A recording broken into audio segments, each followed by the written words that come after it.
सभी मित्रों को नमस्कार। आज का जो हमारा महत्वपूर्ण टॉपिक है वो है भारतीय संविधान की अनुसूचियाँ। इससे पहले भारतीय संविधान के 22 भाग हम डिस्कस कर चुके हैं, सभी अलग अलग, और उसमें भी एक प्रश्न बनता है और इससे भी इम्पोर्टेंट प्रश्न बनते हैं। मैचिंग में भी कई बार अनुसूचियाँ आ जाती हैं और सभी इम्पोर्टेंट हैं। एक्चुअल में अनुसूचियाँ ये होती क्या हैं? अनुसूचियाँ होती हैं लिस्ट। सब भारतीय संविधान में कुछ सूचियाँ दी गई हैं जिसमें 1 2 3 4 क्रम से कुछ विषयों को एक जगह रख दिया गया है। उन लिस्ट की जो सूची है वो सूची जो है वो अनुसूचियाँ कहलाती हैं। तो मूल संविधान में उनकी संख्या 8 थी और वर्तमान में अनुसूचियों की संख्या 12 है। पहले हम चर्चा करेंगे मूल संविधान की 8 अनुसूचियों की, उसके बाद हम जो संशोधन होकर आई हैं 4 अनुसूचियाँ उनके बारे में चर्चा करेंगे। देखो, प्रथम चाहे संविधान का अनुच्छेद हो या कोई अन्य चीज़, तो उस प्रथम में सभी के उसके का जिक्र होता है कि वास्तव में वो है क्या। तो यहाँ पर प्रथम अनुसूची में भारत, इसके राज्य और इसके केंद्र शासित प्रदेशों की एक सूची है कि भारत में कितने राज्य हैं, कितने केंद्र शासित प्रदेश हैं। भारत में वर्तमान में 28 राज्य हैं और 8 केंद्र शासित प्रदेश हैं, उसकी सूची इसमें दी गई है।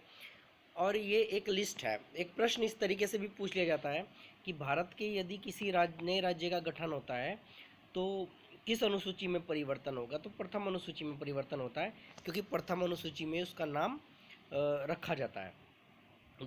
बात करें अनुसूची 2 की, इसमें सभी संवैधानिक पदाधिकारी, चाहे वो प्रधानमंत्री हो, राष्ट्रपति हो, लोकसभा अध्यक्ष हो, और वह सुप्रीम कोर्ट के, हाई कोर्ट के जस्टिस हों, उनके वेतन व भत्तों का जिक्र इसमें किया गया है कि उनके वेतन और भत्ते क्या होंगे। वेतन भत्ते मिलने के बाद शपथ की प्रक्रिया होती है जब किसी की नियुक्ति होती है। तो उसके बाद थर्ड अनुसूची में उनकी शपथ का जिक्र है कि जब वो अपना कार्यभार पद ग्रहण करेंगे तो उन्हें कौन सी शपथ लेनी होगी और कौन कौन शपथ दिलाएगा।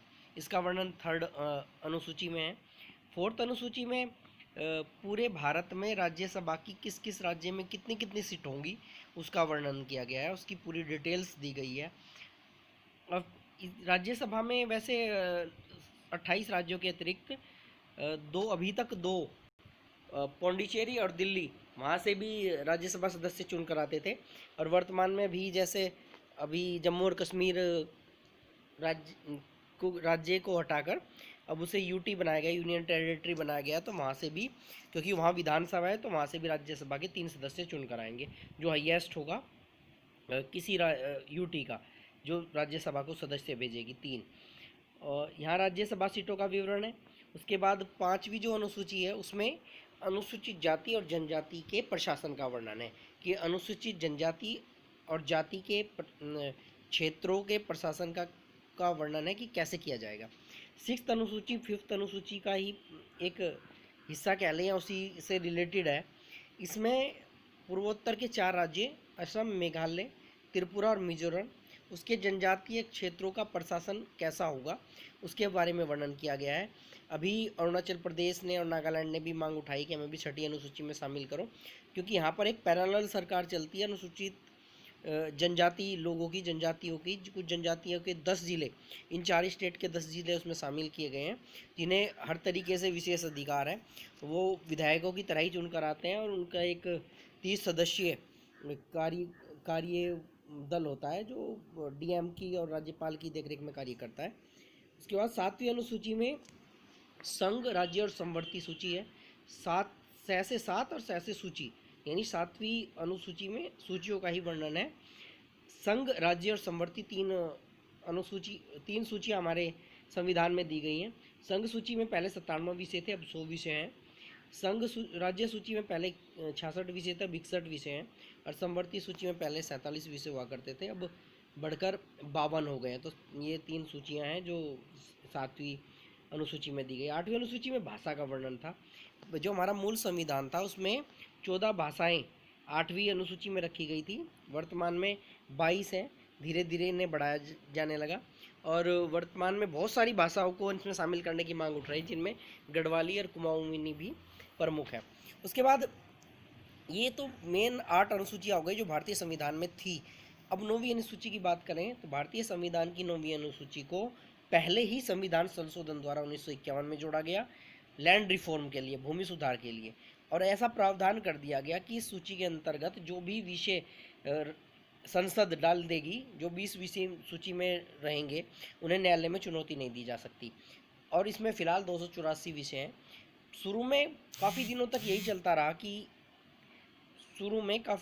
चलता रहा कि इसे चुनौती नहीं दी जा सकती, लेकिन बाद में सुप्रीम कोर्ट ने ये कहा कि अगर संविधान के मूल ढांचे को ये इफ़ेक्ट करते हैं विषय, और जिदवश या कि बिना किसी कानून के केंद्र सरकार इसमें ऐसे ही विषय डालती रहती है, तो हम इसे की सुनवाई कर सकते हैं और इससे चुनौती दी जा सकती है।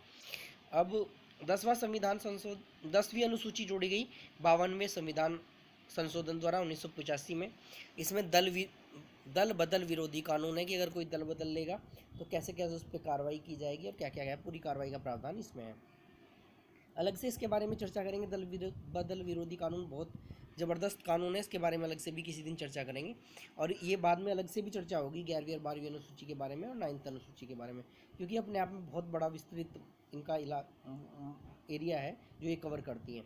उसके बाद 11वीं अनुसूची 73वें संविधान संशोधन 1992-93 में जोड़ी गई। कहीं 92 में लिखा आता है, कहीं 93 में। 92 में इसलिए लिखा आता है कि 92 में संविधान संशोधन संसद में पेश किया गया था, 93 में ये पास हुआ था, दोनों 73-74। तो 73वें संविधान संशोधन से 11वीं अनुसूची जोड़ी गई, जिसमें पंचायती राज को कानूनी प्रावधान किया गया कि अब पंचायती राज को मान्यता दी गई। और पंचायत के लिए यानी ग्राम प्रधान के लिए 29 कार्य क्षेत्रों की एक लिस्ट दी गई, जिसमें बताया गया कि नहीं ये कार्य करना है, किस किस तरीके से इसमें चुनाव किया जाना है। अब 12वीं अनुसूची जोड़ी गई इसके जस्ट बाद 74वें संविधान संशोधन द्वारा, वर्ष 92-93 ही रहेगा। इसमें नगर प्रशासन का वर्णन है और 18 विषय नगर प्रशासन को दिए गए हैं, जिसके बारे में नगर प्रशासन कार्य करता है कि किन किन विषयों पे उसे कार्य करना है। नगर प्रशासन मतलब नगर पालिकाएँ, नगर पंचायत और नगर परिषद जितने भी होते हैं सारे के सारे, उनका सारों का विवरण इसमें दिया गया है। नगर निगम ये सारे इसी के अंतर्गत आते हैं। तो इस तरह भारतीय संविधान में वर्तमान में 12 अनुसूचियाँ हैं और आसानी से समझ में भी आ गया होगा। फिलहाल के लिए धन्यवाद।